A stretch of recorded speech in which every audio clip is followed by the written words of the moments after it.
کی قیمتوں کو باندھ دیا ہے اس بات سے کہ جب آئی پی پیز کی رپورٹ ایک مہینے کے اندر اندر آئے گی، جس کو ہم نے معاہدے کا حصہ بنا لیا ہے، جو ٹاسک فورس وزیر اعظم نے قائم کی، اور اس کے نتیجے میں جتنا بھی فرق پڑے گا، جو بھی کیپیسٹی پیمنٹ اب ان آئی پی پیز کو دیتے ہوئے کم کی جائے گی، اس کا براہ راست اثر بجلی کے بلوں پہ پڑے گا۔ اور ہم نے اس طرح سے بجلی کے بلوں کو کم کرنے کا ایک باقاعدہ میکینزم اپنے اس ایگریمنٹ میں طے کر دیا۔ اسی طرح جتنی باتیں بھی کی جاتی ہیں کہ آئی ایم ایف کا دباؤ ہے، ہم بجلی کی قیمت کم نہیں کر سکتے، ٹیکسز کم نہیں کر سکتے، ہم یہ نہیں کر سکتے، ہم وہ نہیں کر سکتے، ہم نے اس کمیٹی کو جو حکومت کی طرف سے آئی تھی ایک ایک چیز واضح کر کے بتائی کہ وہ کون سے اقدامات ہیں جس کے نتیجے میں یہ سارے کام کیے جا سکتے ہیں۔ کمیٹی نے اس سے ایگری بھی کیا، اور ظاہر تنخواہ دار طبقے جس کے اوپر اضافی ٹیکس کا بوجھ ڈال دیا گیا ہے، اس پر وہ ماننے کے لیے تیار نہیں تھے کہ آئی ایم ایف کی بندشیں بہت سخت ہیں اور ہم اس کے پروگرام میں جانے والے ہیں، کہیں پرابلم نہ پیدا ہو جائے، اس سے پورے ملک کی معیشت تباہ ہو جائے گی، ڈالر 350 پہ چلا جائے گا، یہ ہو جائے گا، وہ ہو جائے گا۔ بہرحال ہم نے ان کے ساتھ تحریری ایگریمنٹ میں یہ بات طے کر لی ہے کہ آئندہ 45 دنوں میں اس پورے مسئلے کو ایڈریس کر لیا جائے گا، اور کسی بھی صورت میں یہ ٹیکس جو ہے وہ قابل قبول نہیں ہو سکتا کہ جو اضافی طور پر تنخواہ دار طبقے پہ لگا دیا گیا ہے۔ اور ہمیں یقین ہے کہ اگر انہوں نے عمل درآمد کیا معاہدے کے اوپر اس کی روح کے مطابق، تو انشاءاللہ 45 دن میں یہ سب کچھ ہوگا۔ اور میں یہ بھی بتاؤں گا آخر میں کہ معاہدے پر عمل درآمد کرنے کا جماعت اسلامی نے کیا میکینزم بنایا ہے۔ اسی طرح سے پاکستان کی تاریخ میں پہلی مرتبہ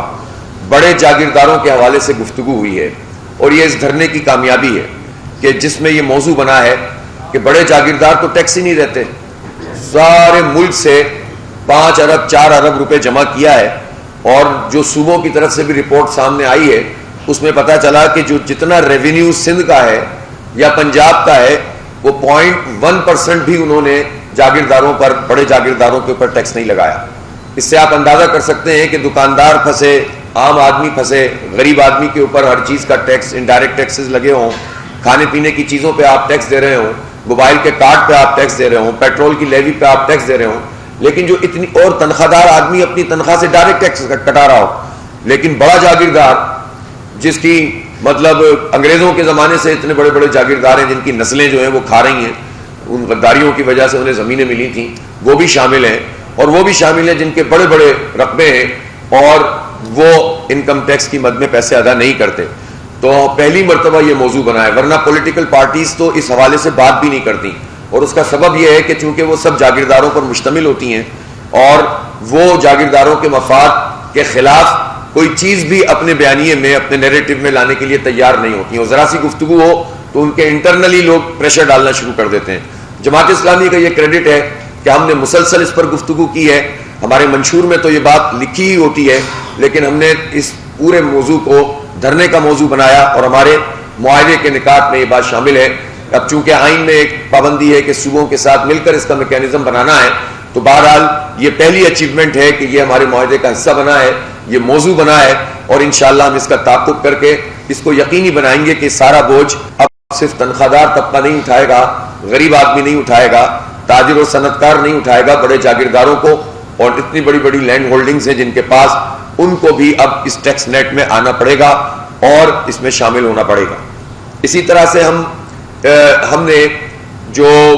اشیاء خورد و نوش کے حوالے سے بات کی، مراد کے حوالے سے بات کی، اور اس دھرنے کی یہ بہت بڑی کامیابی ہے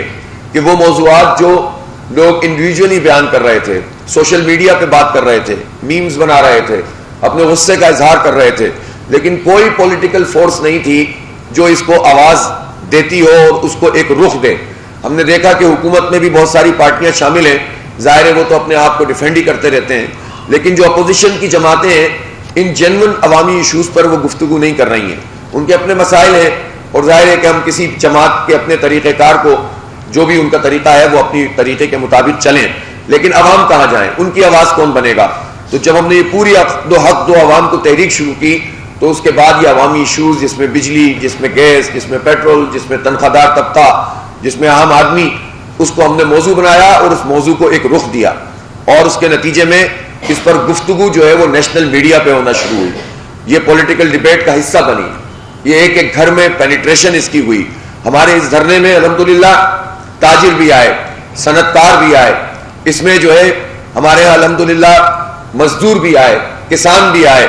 ہر طبقہ سے وکلاء آئے, علماء کرام آئے, اور یہ سارے کے سارے لوگ اس پورے دھرنے کے ساتھ جڑتے چلے گئے, اور ہماری جو حق کو عوام کو تحریک ہے یہ طاقتور ہوتی چلی گئی. لہٰذا ہم یہ سمجھتے ہیں کہ یہ پاکستان کے عوام کی کامیابی ہے, اور میں اسے یہ سمجھتا ہوں کہ کامیابی کی طرف زبردست پیش رفت ہے, کہ جس میں ہم نے حکومت کو مجبور کیا ہے کہ وہ تحریری ضمانت انہوں نے دی ہے, تحریری معاہدہ ہم سے کیا ہے, پوری قوم کے سامنے اور میڈیا کے سامنے انہوں نے اس کا اعلان کیا ہے کہ ہم اس پر عمل درآمد کریں گے. اور یہ عمومی باتیں نہیں ہیں, بلکہ اس کو ہم نے ٹائم لیمٹ کیا ہے, اور اس ٹائم کے اندر اس پر عمل درآمد کے لیے باقاعدہ میکینزم بنایا ہے. جماعت اسلامی کی کمیٹی اور حکومت کی کمیٹی ختم نہیں ہوئی ہے, بلکہ ہم نے اس کو کہا ہے کہ وہ میٹنگ بھی کرے گی اور عمل درآمد کا جائزہ بھی لے گی, بجلی کے بلوں کے حوالے سے بھی, تنخواہ داروں کے حوالے سے بھی, تاجروں کے ٹیکس کے حوالے سے بھی, ایکسپورٹرز کو جو اس وقت جو مسائل درپیش ہیں اس کے حوالے سے. یہ ساری چیزیں جو ہیں وہ ہم نے اس معاہدے میں شامل بھی کی ہیں, اور اس پر عمل درآمد کا میکینزم بھی بنایا ہے. اس لیے یہ کوئی ایسا معاہدہ اگر کسی کے ذہن میں یہ ہے کہ بس بات ہوئی اور دھرنا مؤخر کرنے کے لیے, ختم کرنے کے لیے کام کیا گیا ہے, تو یہ بھی ہم بتا دیں کہ ہم نے وہیں پر یہ بات بھی واضح کر دی تھی کہ اس معاہدے پر عمل درآمد کے لیے جو گارنٹی ہے وہ جماعت اسلامی کی یہ پوری تحریک ہے. ہم نے ختم نہیں کیا, آج بھی ہم جلسہ عام کر رہے ہیں, بہت بڑا جلسہ عام انشاءاللہ اسلام آباد ایکسپریس وے پہ ہوگا, اور اسی طرح پرسوں یعنی 11 تاریخ کو لاہور میں ایک بہت بڑا جلسہ عام ہوگا, اسے آپ تاریخی دھرنا کہیں, جلسہ عام کہیں. پھر 12 تاریخ کو پشاور میں ہوگا, پھر 16 تاریخ کو ملتان میں ہوگا, 13 اور 14 اگست کو ہم یوم آزادی کی تقریبات منائیں گے, نوجوانوں کو اس میں جو ہے وہ انوالو کریں گے. اور یہ جو 16 اگست کا دھرنا ہے, اس کے بعد گلی گلی اور محلے محلے ہماری رابطہ عوام مہم چلے گی, اور میں خود خاص طور پر پورے پنجاب کا اور پورے پاکستان کا جو ہے وہ وزٹ کروں گا اس پورے ایک مہینے میں. اور عوامی جو پورا پریشر ہے اس کو ہم مینٹین کریں گے, اس لیے کہ اگر حکومت بھاگنے کی کوشش کرے گی تو یہ اس وقت ہوتا ہے کہ جب لوگ دھرنا دیتے ہیں اور دھرنا دینے کے بعد مذاکرات کر کے گھر چلے جاتے ہیں. جو میدان میں موجود رہتے ہیں وہ اس پر عمل درآمد کو یقینی بنواتے ہیں. اس لیے ہماری یہ پوری تحریک بھی جاری ہے, اور اسی دوران جن چیزوں کے اوپر انہوں نے ہم سے اتفاق کر لیا وہ تو ٹھیک ہے, لیکن جن پر اتفاق نہیں ہوا اور ہماری رائے یہ ہے کہ یہ ہونا چاہیے, اس پر بھی ہم اپنے پورے احتجاج کا حق رکھتے ہیں. اور ہم مشاورت کر رہے ہیں تاجروں سے کہ ہم ہڑتال کی کال دیں, اور یہ 14 اگست کے بعد یہ ہڑتال ملکی ہم اناؤنس کر سکتے ہیں. اسی طرح سے ہمارے پاس یہ آپشن بھی موجود ہے, اس پورے 25-30 دن میں پتہ چل جائے گا کہ حکومت کر کیا رہی ہے. اگر حکومت اپنی روش سے باز نہیں آئی اور معاہدے پر اس نے عمل جو ہے وہ نہیں کیا, تو اس صورت میں ہم پھر پبلک سے یہ اپیل کرنے کی طرف جائیں گے کہ وہ بجلی کے بل کم از کم ادا نہ کریں. اور یہ بھی ایک پیسفل طریقہ ہوتا ہے اپنے احتجاج کو نوٹ کروانے کا. ہم معاملات کو وہاں تک نہیں لے جانا چاہتے. پاکستان کی معیشت ہمیں بھی عزیز ہے, اس لیے کہ پورا پاکستان جو ہے وہ اس کو بسر کرتا ہے. لیکن جب آپ بالکل معیشت کو ختم کر دیں گے, برباد کر دیں گے, تو اس کے نتیجے میں پھر آپ کو یہ انتہائی قدم اٹھانے پڑتے ہیں. میں سمجھتا ہوں کہ ہمارا جو دھرنا تھا یہ ہمارے کارکنوں اور اس میں شریک ہونے والے عام لوگ ان کی استقامت کا ایک بہت بڑا مظہر تھا. شدید حبس میں یہ دھرنا چلتا رہا, شدید گرمی میں, کبھی دھوپ بھی تیز ہوتی رہی, کبھی حبس شدید تھا, اور پھر بارشیں ہوتی رہیں, لیکن یہ لوگ ڈٹے رہے. اور آپ دیکھتے تھے کہ روز دھرنے کی حاضری میں اضافہ ہوتا تھا. یعنی ورنہ دھرنے کی جو ہمیں تجربات ہیں, شروع میں ذرا حاضری ہوتی ہے, بعد میں پھر وہ ایسے ہی چلتا رہتا ہے, لیکن آپ دیکھتے تھے کہ روزانہ یہ جلسہ عام کی صورت اختیار کر لیتا تھا. اسی دھرنے میں بین الاقوامی طور پر جو واقعات رونما ہوئے, یہ دھرنا اس کی بھی ایک زبردست قسم کی آواز بن گیا. اور فلسطین کے حوالے سے جب ہمارے سابق وزیر اعظم فلسطین اسماعیل ہانیہ ان کو شہید کیا گیا, تو اس دھرنے سے اس کی پوری قوت سے آواز اٹھی, اور تاریخی نماز جنازہ بھی ادا کی گئی. اور جو انہوں نے اپنی زندگی میں اپیل کی تھی کہ وہ یوم اسیران فلسطین منایا جائے, وہ بھی شایان نشان طریقے سے منایا گیا. اسی طرح 5 اگست کو کشمیر کے حوالے سے جو بھارت کے اقدامات تھے, اس پر یہ دھرنا ایک مؤثر اور طاقتور آواز بنا, اور بہت زبردست قسم کا کشمیر سیشن یہاں پر کیا گیا. اسی طرح جو حالات پوری خطے میں موجود تھے, بنگلہ دیش میں ہوئے, ہم نے دیکھا کہ پوری دنیا میں اس وقت ایک موبلائزیشن ہے, ایک پولیٹیکل ایکٹیویزم ہے, تو اس کو بھی ہم نے یہاں سے ایڈریس کیا اور حکمرانوں کو وارن کیا کہ اگر وہ پرامن سیاسی مزاحمت کا راستہ روکیں گے اور لوگوں کو ریلیف نہیں دیں گے تو پھر حالات کسی بھی طریقے کے ہو سکتے ہیں. لہذا اس دھرنے کے شرکا نے جس طرح سے اپنے آپ کو منوایا ہے, یہ پاکستان کی پولیٹیکل ہسٹری میں ایک نیا باب ہے, اور میں سمجھتا ہوں کہ اس میں جماعت اسلامی کی جو اسلام آباد اور پنڈی اور پھر ہمارے جو صوبے ہیں, ہم نے ہمارا صوبہ پنجاب شمالی ہے جو کہ میزبان صوبہ تھا, اور ہمارے پنڈی کے لوگ میزبان تھے, اسلام آباد کے لوگ میزبان تھے, ان لوگوں نے جس طرح سے شرکت کی ہے اور انتظامات کیے ہیں اور جس طرح سے اس پورے دھرنے کو لے کر چلے ہیں, وہ بھی بہت بہت دیکھنے کی بات ہے. ہم یہ جماعت اسلامی پورے پاکستان کے لیے ایک رول ماڈل ہے, اس لیے کہ منظم طریقے سے, نظم و ضبط کے ساتھ, پرامن طریقے سے اپنے سیاسی کیس کو پیش کرنا, اپنے آپ کو ایسرٹ کرنا, اپنے آپ کو منوانا, حکومت کو جھکانا اور بدامنی نہیں ہونے دینا, انتشار نہیں پھیلنے دینا, فساد سے لوگوں کو روکنا, یہ ایک بہت بڑی بات ہوتی ہے. ورنہ تو یہ ہو سکتا تھا کہ جس دن اسلام آباد میں انہوں نے بندش کر دی تھی, چاروں طرف کنٹینر رکھ دیے تھے, تو ہم بھی ایک ایڈونچر کرتے اور جو ہم نے طے کیا تھا کہ ہم ڈی چوک جائیں گے, ہم پہنچتے, ہنگامہ ہوتا, گولیاں چلتی, دونوں طرف سے جو ہے وہ فسادات ہوتے, پولیس والے جو ہے شیلنگ کرتے, کارکن زخمی ہوتے, یہ سب کچھ ہوتا, لیکن مقاصد حاصل نہیں ہوتے. اور ایک دن کی لڑائی حکومت ورسز جماعت اسلامی بنتی, جماعت اسلامی کو اس میں ایک وہ مل جاتی, ایج مل جاتا, وہ ڈسکس ہوتی, وہ مظلوم بنتی اور بات ختم ہو جاتی, ایشو پر کوئی بات نہیں کرتا. مسئلہ پاکستان کا یہ ہے کہ پاکستان میں ایشو کی سیاست نہیں ہو رہی, پاکستان میں شخصیات کی سیاست ہے, ذاتیات کی سیاست ہے, نفرت کی سیاست ہے, لسانیت کی سیاست ہے. پاکستان میں یہاں جو سیاست ہے وہ خاندانوں میں یرغمال ہے, پولیٹیکل پارٹیز میں خود ڈیموکریسی نہیں ہے.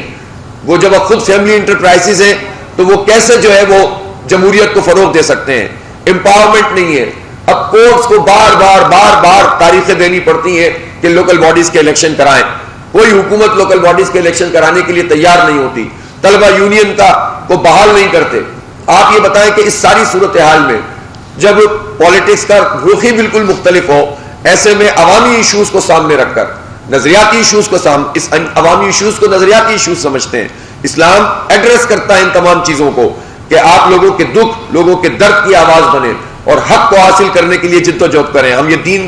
کا فریضہ سمجھ کر اس کام کو عبادت سمجھ کے کرتے ہیں. تو جماعت اسلامی پورے ملک کے لیے ایک رول ماڈل ہے اور نوجوانوں کے لیے خاص طور پر, اور اسی لیے آپ نے دیکھا کہ اس دھرنے میں بہت بڑے پیمانے پر نوجوان شریک ہو رہے تھے, اور آپ نے اس میں ہماری ماؤں بہنوں کی, بیٹیوں کی پارٹیسپیشن دیکھی. کل بھی حالانکہ ہم نے ان کو اس طرح سے الگ سے انوائٹ نہیں کیا تھا, لیکن جتنی بڑی تعداد میں کل جو ہے وہ ہماری یہ خواتین موجود تھیں اور ہماری بیٹیاں موجود تھیں, ہماری بہنیں موجود تھیں, آپ نے دیکھا کہ ان کے اندر کتنا زبردست جوش تھا اور جذبہ تھا. اور یہ وہ چیز ہے جو حکمرانوں کو سمجھ لینی چاہیے کہ اب اس طرح نہیں چلے گا کہ آپ آئے, آپ نے بات کی اور چلے گئے. اب اس معاہدے پر عمل درآمد بھی کرنا ہوگا, اس کی نگرانی بھی کریں گے, اس کا پہرا بھی دیں گے, اور اس کا پہرا عوامی رائے کے ذریعے سے ہی دیں گے, عوامی تحرک کے ذریعے سے دیں گے, اور پورے پاکستان کو موبلائز کر کے دیں گے. میں کراچی کی جماعت اسلامی اور کراچی کے عوام کا بھی شکریہ ادا کرتا ہوں جنہوں نے اس دھرنے کے ساتھ 6 دن لگاتار دھرنا دیا, اور وہ تو دھرنا مزید بڑھانے کے لیے تیار تھے. گورنر ہاؤس پہ وہ موجود تھے اور انہوں نے بھرپور طریقے, اور کراچی میں بھی چونکہ بزنس کمیونٹی بہت بڑی ہے, ظاہر ہے آدھا ایکسپورٹ کراچی سے ہوتا ہے, آدھا پورے پاکستان سے ہوتا ہے, تو وہاں کی تاجر کمیونٹی, وہاں کی صنعت کار, وہاں کے جتنے بھی سول سوسائٹی سے تعلق رکھنے والے پولیٹیکل ورکر, وہ سب بھی وہاں پر شریک ہوتے رہے, اور یہ سلسلہ ہمارا انشاءاللہ جاری رہے گا. تو میں ایک مرتبہ پھر ان میڈیا کا شکریہ ادا کرتا ہوں جس کے ورکرز نے, جس کے کیمرہ مین, جس کے فوٹوگرافر, جن کے تجزیہ نگار اور جو رپورٹرز ہمارے اس دھرنے میں شریک رہے, اور ہر طرح کی جو مشکل تھی دھرنے کے شرکا کے ساتھ ساتھ انہوں نے بھی برداشت کی. ہماری کوشش ہوتی تھی کہ ہم ان کی مہمان نوازی کریں, لیکن ظاہر ہے کہ یہ کوئی ایسی جگہ نہیں تھی کہ جس پہ ہم اپنے آپ کی ساری ضروریات پوری کر سکتے, لیکن جس استقامت سے موسم کی سختی کے باوجود آپ نے وہاں پر اپنے فرائض انجام دیے ہیں اور اس دھرنے کو کور کیا ہے, میں خراج تحسین پیش کرتا ہوں. اور ضمن یہ بات کہنا چاہتا ہوں کہ media workers, media reporters, media cameraman, photographers, جتنی محنت اور مشقت کرتے ہیں، جو اسائنمنٹ ایڈیٹرز، جو وہاں پر بیٹھنے والے میڈیا میں ہاؤسز میں کام کرنے والے جتنے بھی میڈیا کے لوگ ہیں، وہ جتنی محنت کر رہے ہیں اس کے لحاظ سے ان کو سہولتیں نہیں دی جا رہی ہیں، ان کی تنخواہوں میں اضافے نہیں ہو رہے، جو تنخواہیں ہیں وہ بہت کم ہیں، اور ہر وقت یہ تلوار لٹکی رہتی ہے کہ ان کو کسی بھی صورت میں وہاں سے نکال دیا جائے گا۔ کوئی پارٹی میڈیا ورکرز کے لیے بات کرنے کے لیے تیار نہیں ہوتی، اس لیے کہ لوگ یہ سمجھتے ہیں کہ مالکان ان کی کوریج کم کر دیں گے۔ ہم اس غم سے آزاد ہو کر میڈیا کے ورکرز کے ساتھ کھڑے ہوئے ہیں، اور ہم یہ سمجھتے ہیں کہ جتنی قربانی یہ دیتے ہیں، گولیوں کے سامنے کھڑے ہوتے ہیں، شیلنگ میں یہ رپورٹنگ کر رہے ہوتے ہیں، برسات میں یہ کھڑے ہوئے ہوتے ہیں، سخت گرمی اور سخت سردی اور برف باری میں یہ رپورٹنگ کرتے ہیں، اور ان کی پوری ٹیم ان کے ساتھ سنکرونائز ہو کر کام کرتی ہے۔ جب میڈیا مالکان کو اربوں روپے کے اشتہارات گورنمنٹ دے رہی ہے تو پھر یہ میڈیا کے ورکرز کا بھی اس میں حصہ ہونا چاہیے۔ آپ دیکھیں کہ اس وقت اشتہارات کی بھرمار ہے، حکومت کے پاس پیسے نہیں ہیں، لیکن میڈیا کے اشتہارات آپ دیکھیں تو آپ کو پتہ چلے گا کہ اپنی کوریج حاصل کرنے کے لیے ایک طرح سے سیاسی رشوت کے طور پر ان اشتہاروں کو استعمال کیا جا رہا ہے۔ تو یہ نہیں ہونا چاہیے، حق بات ہے جو کہنی چاہیے۔ باقی پارٹیاں شاید ڈرتی ہو کہ کوریج ہماری کم ہو جائے گی، ہمیں اس کی فکر نہیں ہے، اللہ نے چاہا تو یہ کوریج اور بڑھے گی۔ سچ بیان کریں گے تو اس سچ کے اوپر کوئی پیرے نہیں بٹھا سکتا۔ اور سوشل میڈیا کی ٹیم نے جس طرح محنت کی اور جس طرح سے یہ آواز پوری قوم کی آواز بنی، میں اس کو خراج تحسین پیش کرتا ہوں۔ تو یہ کامیابی کا سفر ہے الحمدللہ جو ہم نے طے کیا ہے، مذاکرات ہوئے ہیں، ٹائم باؤنڈ کیا ہے اور متعین طور پر چیزوں کو واضح کیا ہے۔ انشاءاللہ ہم اپنی اس تحریک کو بھی جاری رکھیں گے اور اس تحریک کے ذریعے سے ہی اپنے اس معاہدے کا پیرا دیں گے۔ اور آج میری درخواست ہوگی